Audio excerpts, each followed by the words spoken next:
Ito'y istorya ng aming buhay at ito'y kakaiba. Mga karanasan sa buhay ay talagang kakaiba. Estilo ng pamumuhay ay nakakapagtaka. Kung noon ay masama, ngayon ay magugulat ka. Ito'y istorya ng aming buhay at ito'y kakaiba. Mga karanasan sa buhay ay talagang kakaiba. Estilo ng pamumuhay ay nakakapagtaka. Kung noon ay masama, ngayon ay magugulat ka. Ako yung bata na nabuhay lamang sa karanasan. Wala akong pakialam kahit sinong mabanggaan. Marami na akong sinatag pero narin akong ikita. Mga payo ng magulang ay aking pinatungkol. Pero ang aking mapagtanggol ang aming munting samahan.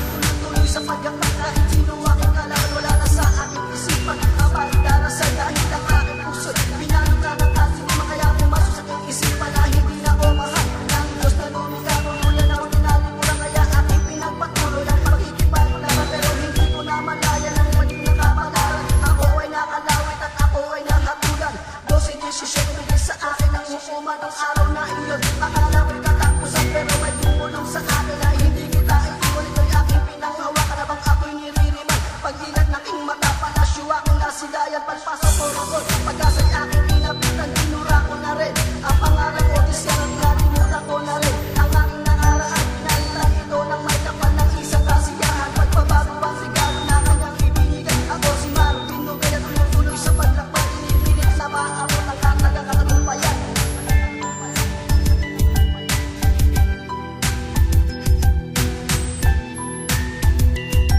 Ito ang story ng aking buhay, kaya pakinggan ng mabuti. Di kita pinapakikot, kaya pakinggan mong mabuti. Steady, stay good, being chill and relax. Ako at ay nagpilit ay nung ako sa tibyak. Mataluleti ang lugar kung saan ako sinilang. Saan ka ng mga days, mas ako ay nabibilang. At ang aking pagkabuhay ay pinurin kong milagro. Ang umabot sa ganitong ilang masasabi kong milagro. Kasi ako yung batang estilo'y kakaiba. Mesirable kung mesirable, dyan ako naisipa.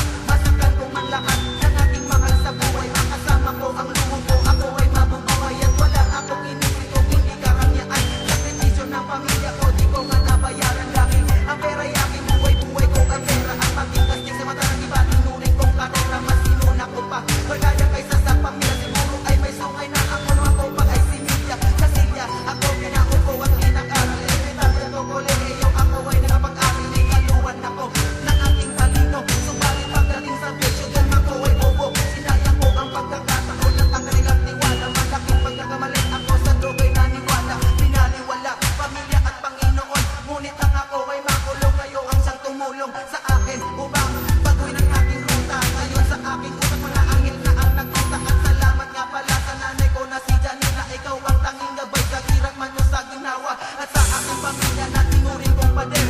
Katumbas nyo'y armas yan ng 50 caliber. Kaya sa lahat ng batang gustong pagkari-harian, hindi nakakaibig kaya ayusin mo ang laban. Ako si Kibyak, ngayon sa inyo'y magpapaalala. Ikaw ay totoo at hindi kataisip lamang.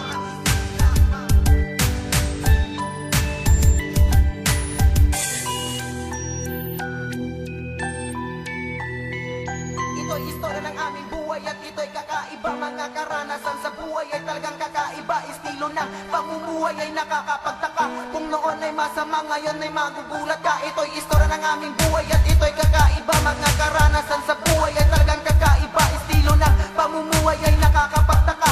Kung noon ay masama, ngayon ay magugulat ka. Ito'y istorya ng aming buhay at ito'y kakaiba. Mga karanasan sa buhay ay talagang kakaiba. Estilo ng pamumuhay ay nakakapagtaka. Kung noon ay masama, ngayon ay magugulat ka. Ito'y istorya ng aming buhay at ito'y kakaiba. Mga karanasan sa buhay ay talagang kakaiba. Estilo ng pamumuhay ay nakakapagtaka. Kung noon ay masama, ngayon ay